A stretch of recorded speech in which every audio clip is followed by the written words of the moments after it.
नमस्कार, मी ओंकार धर्माधिकारी. आपण आज पाहूयात म्युझिक थेरपी म्हणजे काय?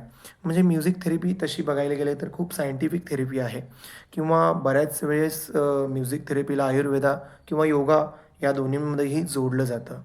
पण म्युझिक थेरपी जर पाहायला गेली, तर त्यामध्ये मानसिक किंवा शारीरिक आजारांवर ही दोन्हीवर पण काम करते. त्यामध्ये चिंता, तणाव किंवा झोपेचे विकार या गोष्टींवर तर आपण दरवेळेस ऐकतच असतो. पण त्या व्यतिरिक्त सुद्धा म्युझिक थेरपीमध्ये खूप डीप नॉलेज किंवा खूप डीप गोष्टी आहेत, ज्या आपल्याला माहीत नाही आहेत. त्यामध्ये स्कूल कॉलेजेसमध्ये किंवा एन-जी-ओजमध्ये बरेच असे विद्यार्थी असतात जे थोडे स्पेशल केस असतात किंवा वेगवेगळ्या डिसऑर्डरनी ग्रस्त असतात.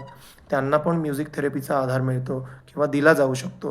त्या व्यतिरिक्त किशोरवयीन मुलांना थोडा टेन्शनचा पार्ट थोडा या वयात जास्त असल्याकारणाने त्यांनाही त्यानुसार आपण म्युझिक थेरपी देऊ शकतो. त्या व्यतिरिक्त वृद्धांना वेगवेगळ्या आजारांवर म्युझिक थेरपी आहे.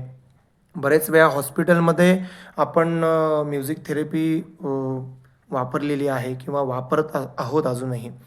तर या बऱ्याच गोष्टींमध्ये म्युझिक थेरपी केली जाते आणि त्यामध्ये अजून एक काय झालंय, की म्युझिक थेरपीला खूप वेगळ्या पद्धतीने पाहिलं जातं. म्हणजे थोडक्यात सांगतो, की बाबा आता इंडियन क्लासिकलचा एखादा राग आपण ऐकतोय किंवा मी ऐकला किंवा त्या रागाच्या आधारावरच एखादं मी गाणं ऐकलं, तर मला छान वाटायला लागतं. तर असं छान वाटायला लागलं म्हणजे माझी म्युझिक थेरपी झाली.